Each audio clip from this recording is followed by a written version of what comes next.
There he is, just about put back together again after his servo surgery. With his new legs and servos, he's ready now to take commands from the web server via the Android brain. But to do that, I need to get everything put back together so that he could ride independently of the laptop.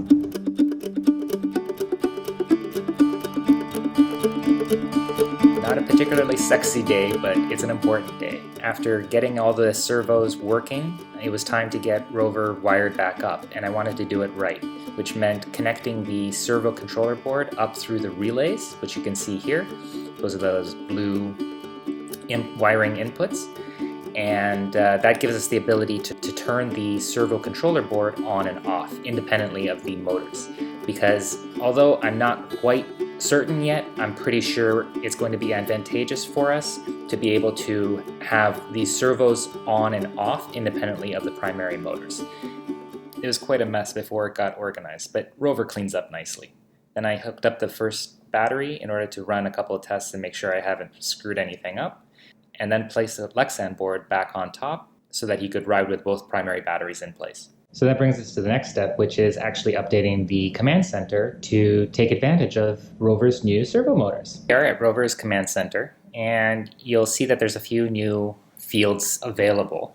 And this is still very much a work in progress. But basically, from the original command just being drive, we've added the servo rotate command function.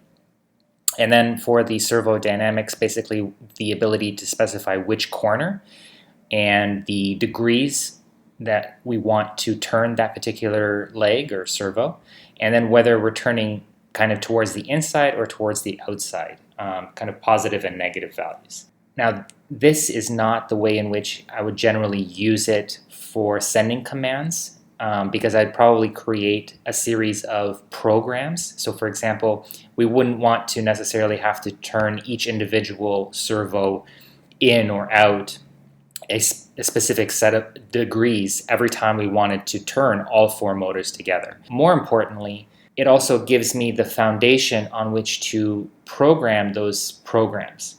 It's deceivingly complicated to figure this stuff out. I've seen this before, and I'm being reminded again in trying to deal with the servos. So for example, thinking of a positive and negative value, well, that you can interpret that as being left or right for a given servo, but that actually equates to something different if we're talking about the left side of ROVer versus the right side of ROVer, and again, it's different if we're talking the front and the back. Depending on which corner you're looking at, left might mean something different from right, and forward might mean something different from backward. So it's complicated in terms of figuring out how to put this into the command center in a way that will be user-friendly, both for me and for any other operators that want to work with ROVer. So coming back to the command center, if we submit a command here, so for example, let's choose the rotate servo command. We'll choose the rear right, just because, and let's say 45 degrees, inside, send to ROVer. Head over to the activity feed. It shows us the commands that were sent earlier today. You can see the timestamps, and here's the one that we just sent now as a test, just so you can see kind of how it's coming through. And it's pending, obviously, because ROVer is not powered on.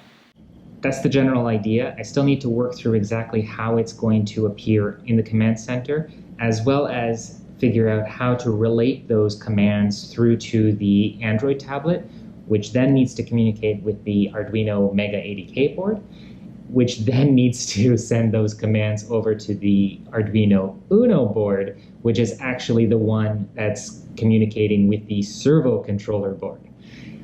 So yeah, it's a long chain of communication, and it all needs to work seamlessly. There's lots of programming and lots of testing to come.